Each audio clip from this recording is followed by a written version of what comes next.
what are the kinds of things people could anticipate as a commercial analyst? Because if you're not careful, you could be like in so many meetings and yet you're not actually good. Like, am I content in this situation? It's probably more beneficial to move around more often, right? How do you feel about that? But I see myself going into data science, and then you could speak to, like, let's say the data engineers or like the head of data science, and like taking time. Like, I've learned to ask. It's basically like from the data warehouse, it's just like rows of tables, like unstructured data. But I'm saying that first part of my job, I really think over time it could be replaced by. Hi, guys, and welcome to Tech Talks with Rachel. So today's guest is Walinase. Can you tell us a bit about yourself? Yeah, I'm so excited to be here. So, like you said, my name is Walinase, and I am a commercial analyst. I guess simply put, I leverage data to help businesses make decisions. Outside of tech, I would say like my worst character trait is that I'm a people pleaser. So because I'm a people pleaser and I'm passionate about people, I'm a community founder of a project called For Girls Who Dream Big. So we work with women mostly from lower income backgrounds in East and Southern Africa. And then the whole idea is to build a community whereby they can leverage networks to be able to achieve their dreams. So these are visionaries who want to be leaders, business executives, presidents, and so on. So that's in terms of my passion project. Um, I guess what else? So I was made and designed in Malawi, but I grew up in Manchester, currently living in London. So yeah, like my flatmate always says this. So I have my roots in Africa, but my tree grows in the UK. So that's like who I am. I love that about you. You're such a perfect blend of like Malawi and British influence, and I see that a lot in every single kind of every single thing that you do because I don't really I can't really separate the two from you. You're Yeah. very much a blend of both. So yeah, I love that you're even setting roots in Africa a bit more because we've traveled Malawi and Kenya together as Yeah. well. So I love to see your passion project coming to life with the girls as well. So that's amazing. What is a commercial analyst? Okay, it's an interesting question because I feel like it depends on the company that you work for. But I guess from my experience, like I said before, it's essentially like solving problems. So, like, the business will have certain objectives that they want to meet. So, let's say they're like, actually, we want to maximize profit. So, then my job would be to trying to understand what kind of price we'll need to set or how we need to adjust prices in order to maximize profits or maximize revenue. Or maybe they're like, how can we work more efficiently? So my job would be to think of ways that we can improve sales productivity to be able to achieve the different goals that the business has. So it's essentially like using data to solve problems. Okay. So how did you get into this role? Did you study something related in uni?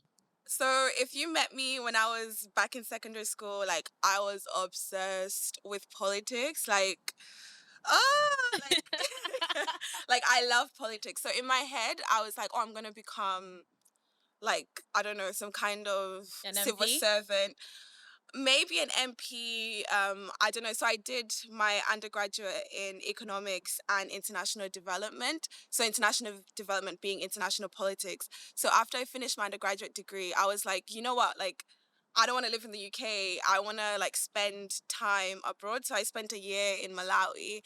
But being in Malawi and being in Africa, I think I went to Malawi and Zambia. So being in that community, I was like, actually, like, I want to do something more corporate and more commercial and like delve more into that. So initially it was related to like market data. So when I stayed in Malawi, came back to the UK, did a master's in finance. So like very different from politics, I know. So after doing my master's in, it was actually money, banking, and finance. So after doing that, I worked for a company in London that provides market data, but it was mostly like account management slash consultancy. It was fun, but I was like, you know what? I actually don't want to be more on the client side, but I want to explore data more. Like, how can we use data to like bring about change? Because do you know, like, this is a crazy analogy, but do you know, like the Avengers? So like when they save the cities, you have the superheroes saving the city, but you also have the people just watching the superhero. Yeah. So I felt like when I was doing account management, I was just watching the superheroes save the city. And I was like, actually, I want to do more whereby the things that I do actually matter and make a difference. So then that's when I decided to push more into like the data analysis side. And also I wanted more of like a strategic role. So no, I did not study anything related to data. Initially it was economics, but then through different experiences as I grew older, um, that's when I kind of got to this place. Yeah, and I love one thing about you, like, because I know you personally, and I know that your go-getter attitude is like literally where you've seen yourself go from one way and then you pivot and you're able to be successful in the next thing that you choose to do. So I love that about you. I guess the next question would be, how is someone able to do what you're doing from any other role, and how do they become successful? Let's say they don't take your exact role. What other attributes could they have or develop, or what kind of skills can they develop, or what kind of knowledge can they build on to be successful in your role? Yeah, so I would say firstly, like you need to have the desire to solve problems. And when I say problems, I don't mean problems like, I don't know, like should we fund the NHS? I don't mean those kind of problems, but I mean problems whereby you're given a bunch of raw data and you need to, I guess, like train your mind to be like, okay, I have nothing. How can I build something from nothing? And in terms of like tangible skills, so in terms of my role, it's mostly SQL or like SQL. So I guess if somebody was like, okay, I want to pivot into like a similar role, I would say like training up in terms of how to use SQL. So you could use things like Excel, but because Excel can't handle like a lot of data, so you need to start thinking about SQL, things like Python, so that you can like manipulate the data. So I would say if somebody wants to get into a similar role, I would say focusing on those technical skills first, and then from there also focusing on how to communicate with people, because it's not just like where you're just sat in a room trying to do like SQL queries and running Python scripts, but then you need to be able to like summarize that information and present it to like an audience who might not have that technical background. So what does your day to day look like? If you were to give us an average day in your role, what are the kinds of things people could anticipate as a commercial analyst? Yes, I think it depends on the day. So, for example, Mondays, every Monday morning, we have a stand up. So, different people from the team will talk about what they're going to do for the week. So, then at the same time, there's like, I guess, initial like project meetings. So, that's like a Monday. And then on Tuesday, I'm antisocial on Tuesdays because I need to get the work done because obviously I can't just be meeting people. And then I would say like Thursday and Wednesday, again, those are like meeting days. So depending on how many projects I have, then I'll have meeting with like the different product managers, the different, I guess, like stakeholders that I'm working with, and then having time to discuss with them. And then Friday, again, it's an antisocial day where I'm focusing on trying to implement some of those things that we talked about. So it depends on the day. And I think one of the traits that you need to have is like good time management and organization management. Because if you're not careful, you could be like in so many meetings and yet you're not actually getting anything done. So having that balance between saying, okay, this is like meetings time and this is like time for like deep work and focus time so that I can actually implement those things that we want to do. So, what is your favorite thing about being a commercial analyst? I think my favorite thing is because I work on projects. So like this is no shade to anybody who works in a call center. So between doing my masters, so I came back from Malawi and then I had like a month where I was waiting to start my masters. So in that period I took a job at a call center. Like it was good for that season, but I think one of the things that I didn't enjoy the most was like the monotonicity, like Monotony. monotony. Like see, English didn't love us. So- English was not our first language. no, It's it came on a okay. boat. It's okay. We Yeah, came after. exactly. We were born somewhere. Yeah. At least we're bilingual. Yeah, exactly. So yeah, it was too like repetitive in terms of like you have a script, you say things from a script. It was good, but I was like, actually, I wanted to be able to do something that where it's like project work and I work on different things. So I think my favorite thing about being a commercial analyst is that it's project based. So all the projects are different and therefore it requires like different parts of your brain. So on one hand, I'm doing analytics, on the other hand, I'm like talking to people, I'm public speaking. On the other hand, I'm just catching up with coffee with like the director or like different people. So it's like different sides of my brain. And I think that's what I love about it. We're literally talking about this yesterday, weren't we? Like, in terms of utilizing your strengths and learning how to actually find a role that suits your character best. Because Yes. it's so difficult when you're having to be in a role, but then you're having to suppress certain parts of you. So you're very talkative and you're very social, and that's a good part of your job as well. Like, you have to be a good communicator.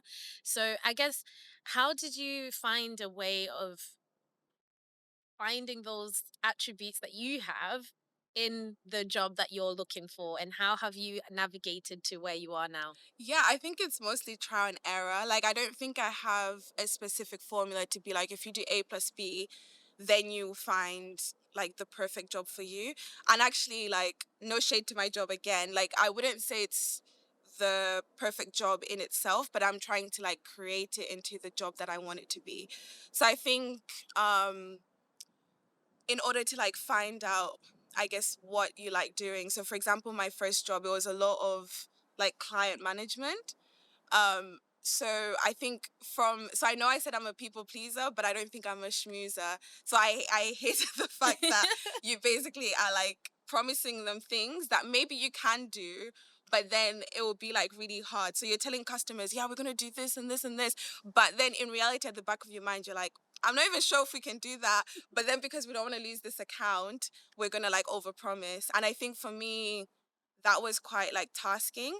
So then I was like, actually, I want to do a job that's more like internal, where most of your stakeholders are internal. So then that's when I moved to like my second job, which was really fun. It was cool. But then because at the same time, I was like, actually, I want a bit more of like strategic focus. Like, I don't want to just be stuck in a room, because I think I'm an extrovert, but I can also be very like antisocial and introverted. So I wanted a job that balanced the two of A them. hybrid. Exactly. So it's Yeah. not just like talking to people every day, because I think I'd be exhausted, but it's also not like where I'm stuck in a basement coding away. So like I said, I think it was just through trial and error and asking myself, like, how do I feel in this situation? Like, I don't want to say happy, but am I, what's the word, like, am I content in this situation? What do I not like about this? What do I like about this? And then with the next role, trying to like see how to best position myself to be in a job that's more suited to like my personality. Yeah, I think the funny thing is about how the job market has changed over the years is it's probably more beneficial to move around more often, right? How do you feel about that? I think it depends.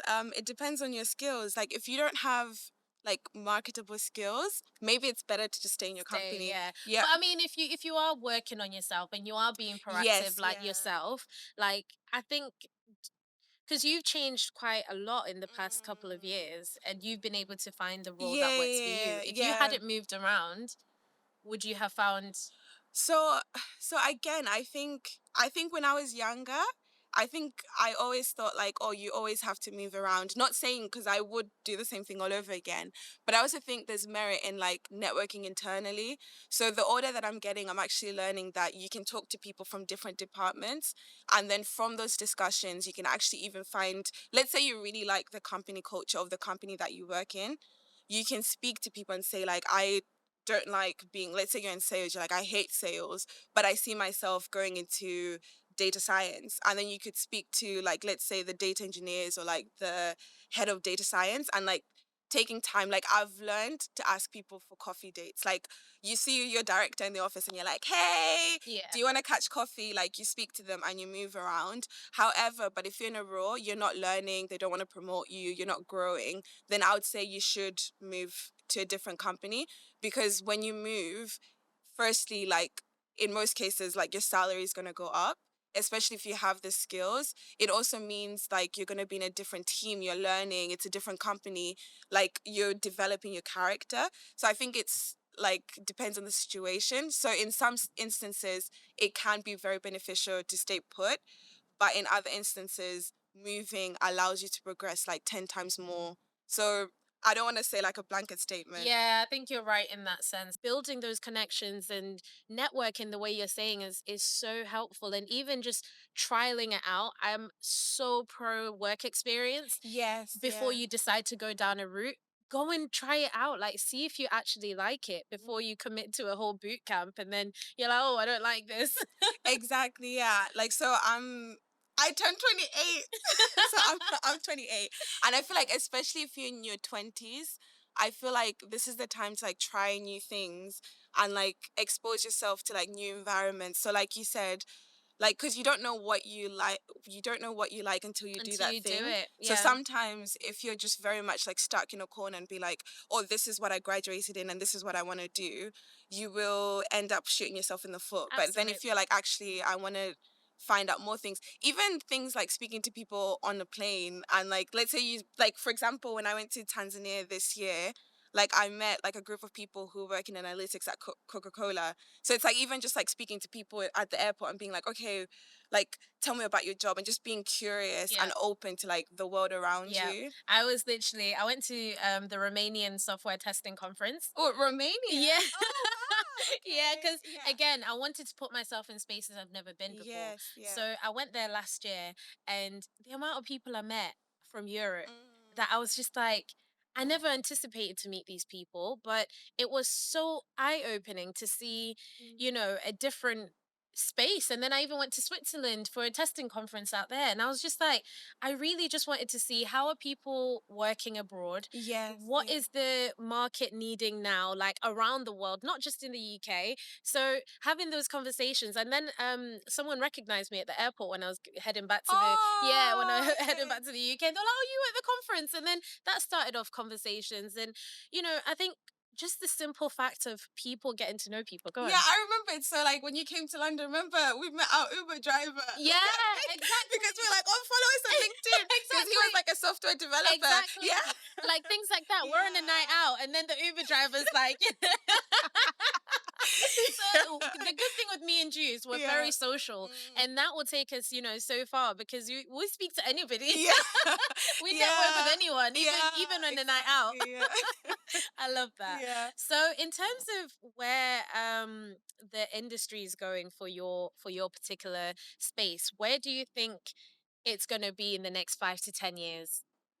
I don't know if this is like a really pessimistic view, but I think as you look at how AI is developing, like the computers are getting smarter. Like obviously from the data that's being fed into the computer, like the things that AI can do now, I really think so. I do a lot of like SQL coding. I really think at some point somebody could just go to like an AI software and just be like, show me how to pivot the table like this to da da da, and then it'll write a code for you. So I think in future, a lot of those technical things probably will be, I want to say, replaced by AI or made more efficient by AI. But I think in terms of as a human, um, the way you can like stand out is actually understanding more of like the strategy side and being able to like, I guess, like analyze the output from AI. So AI will present you an output and then actually being able to firstly check the code, because what if it's wrong? So firstly checking that to be like, okay, is this correct? And then secondly also, I guess, like using that to be able to make decisions. So for, let's say, if you work in I don't know, like customer. So like the AI software will present something, but then actually in reality your customers don't interact this way. So also understanding like the way like the market is and then comparing that to like the data output. So I would say I think the technical skills will still be valid, but I think most of it probably will be replaced by AI. And then from the human side, being able to understand like the AI output. So I think it would require a lot more of the analytics as opposed to like just the hard coding and the hard query writing. So you're saying I'm not just going to have to learn how to code, I'm going to have to learn how to explain the code Exactly, and yeah. be able to maybe suggest improvements. Exactly, yeah. Okay. By improvement, because obviously going back to my earlier comments, so at the moment I'll look at the data and say this, so like it's basically like from the data warehouse, it's just like rows of tables, like unstructured data. So then from there you're like, okay, how can we use this data? So you might be like, okay, we're gonna write a query where we say like, I don't know, select price, do this, da, da, da. So you write this query, and then from that query, then that produces an output. And then from the output, you do a PowerPoint presentation, and then you're like, okay, we saw this from the data. But I'm saying that first part of my job, I really think over time it could be replaced by AI, because even like, so we use a lot of Snowflake as like the data warehouse. Even now, like Snowflake has like AI assist. So you can essentially like tell the platform how you want to write the query. Like, they don't sponsor me, I'm just saying. And then but then it's like the part that I come in is like getting that and putting that into a presentation that makes a difference, and people can actually use that to implement something. Okay, Yeah. okay. And you've hinted a couple of characteristics that you have.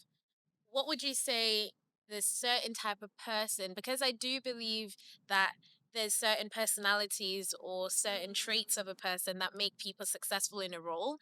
What would you say the common characteristics are for your role for someone like you? Um, I guess, like I said before, I don't think I'm like too extroverted, but at the same time, I'm not too introverted.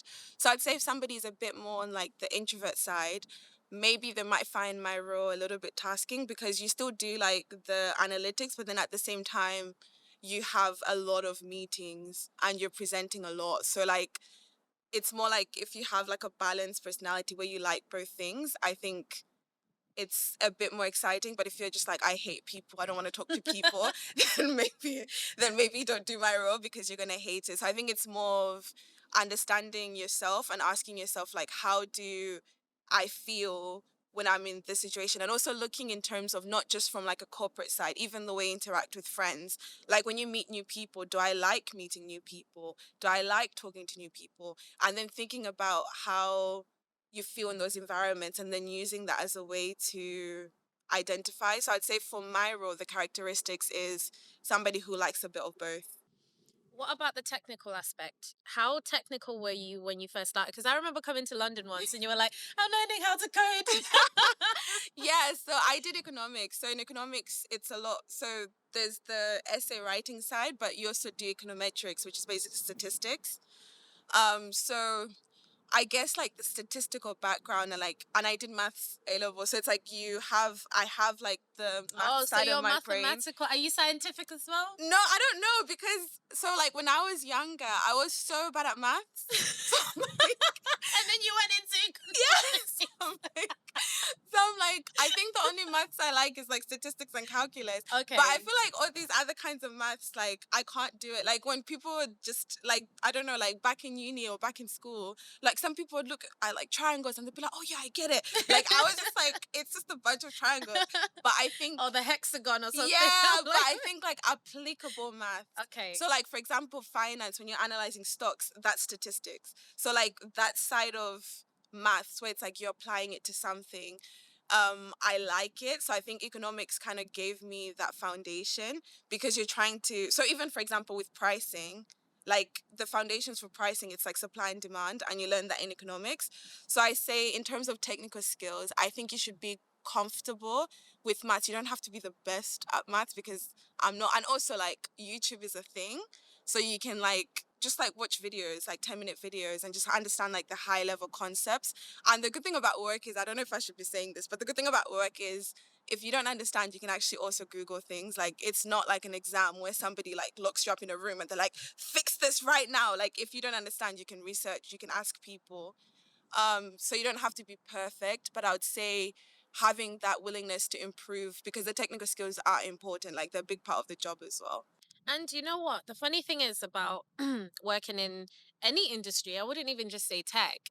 I would say that don't be afraid to ask questions. If you don't Yes. actually understand something, like asking your manager, like, listen, I'm struggling with this. Do you know anyone who can help me with this? Yes, yeah. Or can I have training in this area?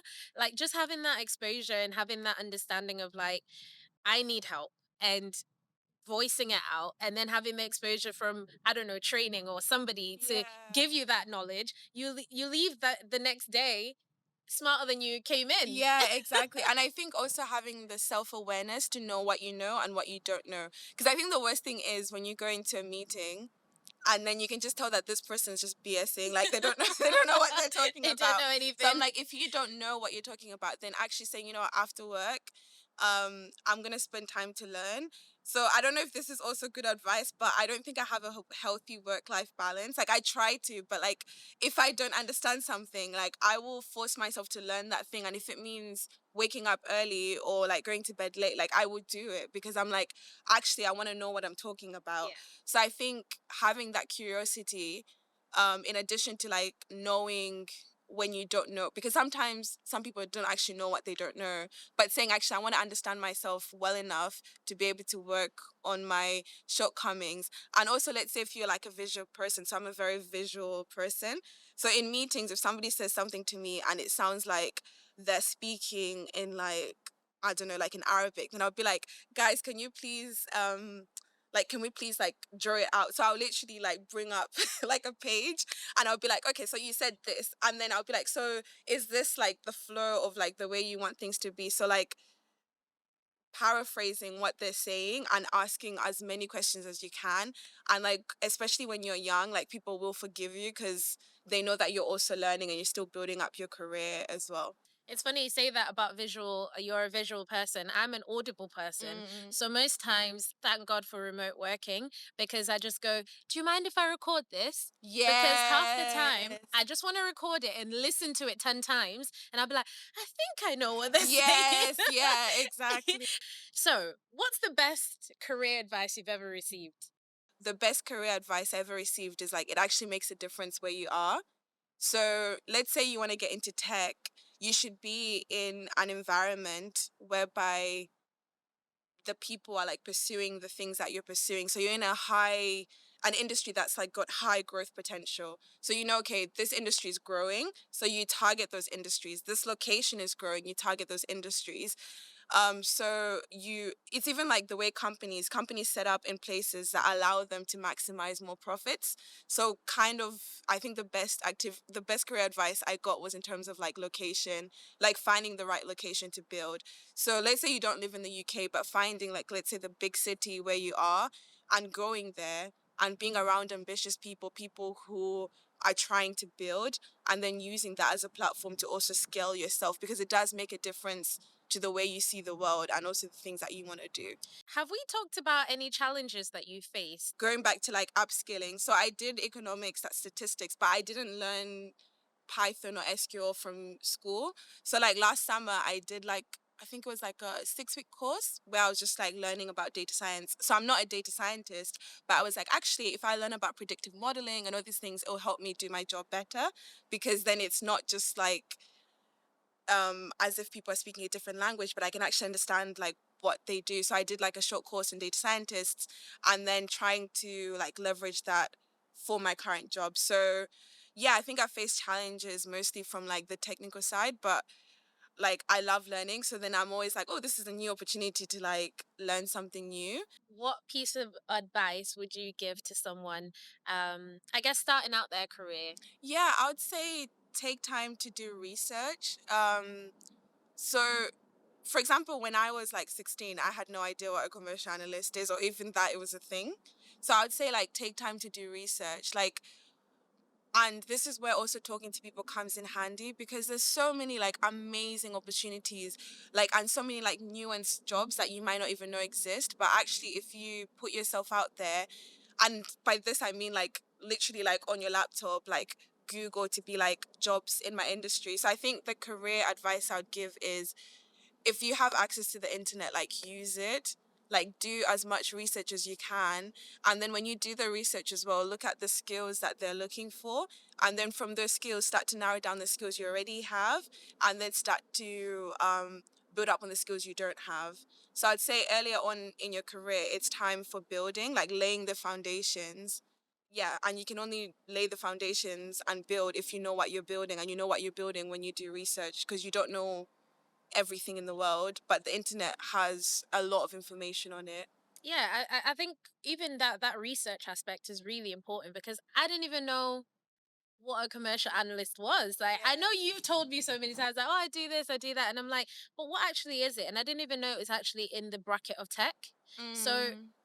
just doing that extra research of like the different tech roles in the ecosystem, because the ecosystem of tech is huge, Yeah, because it's it's like massive. UX design. Yes, Yeah. it's massive. So it's like you won't know the best role for you until you've actually maybe even gone for work experience. Mm. And when you're younger as well, like it's really beneficial when you're younger to do work experience because you can do it for free Yes. compared to when you're a bit older. But when you're older as well, I think it's good to do like maybe a day in the life of, or even speak to someone who's doing it. But even if you don't have someone who's doing it, like maybe reaching out to some companies to do some free work, right? Yeah, or like tuning into this podcast, Absolutely. because then you can like see what people are doing. Because like you, like I don't know, like you'd be like, oh, I didn't know commercial ads exist, and then in the next episode there'll be somebody else who comes in, and just exposing yourself and like learning from different people. Because sometimes maybe in your current circle you don't have people that you can network with, but then if you tune into podcasts like this one, Yeah, then you can learn more about people that you might not actually have exposure to in everyday life. absolutely. And I think the other thing that I would say is even being in the room of like people who are like-minded. So networking. Networking is Yes. a big thing. Like going into spaces where I'm sure every city or a city close to you will have a networking event, Mm-hmm. going to that space of like a tech networking event and just speaking to people, because I didn't know anything about tech when I first started. I jumped into my first role and I was like, um who's this person again, Yeah. what do they do again? And that just makes you, in fact, it adds unnecessary pressure on you because you're feeling like you're stupid because you don't know what anyone is doing around you. But you could just spend an hour researching what a product Exactly. owner is, Yeah. what a business analyst is, what an architect is, all these different roles. And then that way, when you come across them, you know exactly what they're doing and you know exactly how to interact with them. You know the questions to ask them. You know what they specialize in. So yeah, I think research is definitely Yeah, important. and I just thought of like an additional one. This is probably like very controversial, but I would say like also as much as possible, like don't be shy. So I don't think I'm the most confident person, but I would say like if you find yourself more on like the shyer side, like force yourself to be in situations that will force you to be confident and like to start to like tackle fear head on. So to be like, okay, I'm scared. I'm like physically scared of like talking to like directors or like CEOs, then you'd be like, okay, because I'm scared of this, I'm gonna force myself to do it and like trying to break off that shyness. Because even when you do job interviews, because job interviews essentially people asking you about yourself, but essentially they're trying to see, does A, do you know what you're doing? Obviously you need the skills, but let's say you have the skills. Secondly, they're like, does that person's personality match with the team? And if you, let's say, have a job interview and you're really shy, you don't Nobody present knows yourself you. well, they'll be like, why would I want to hire that person?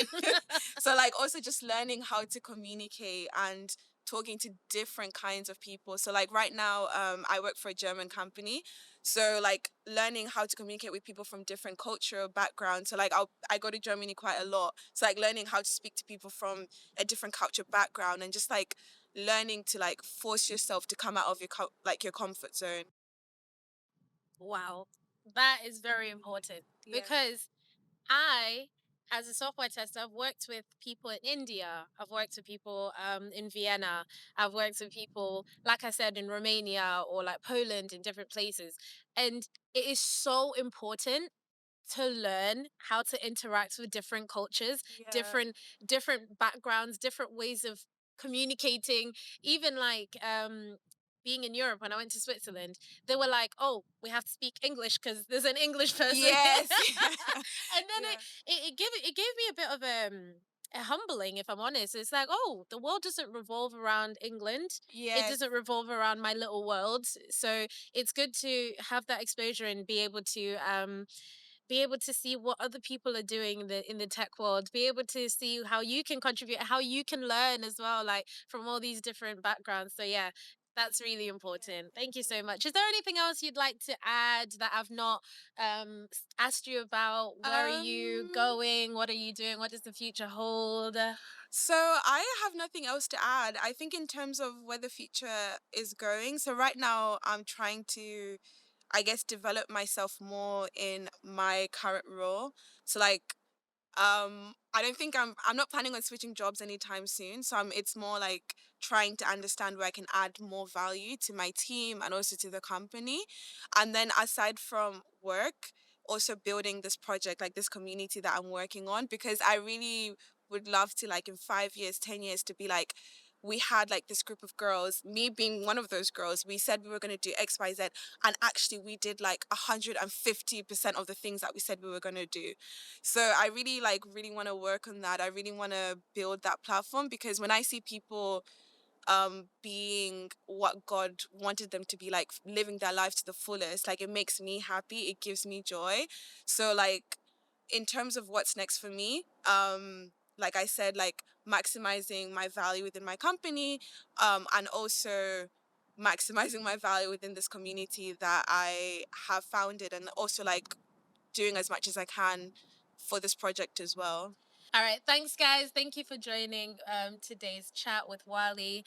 We'll put all the links in the bio for everything you need from her, and you can connect with her mostly on LinkedIn and see her journey with the charity as well that she's founded.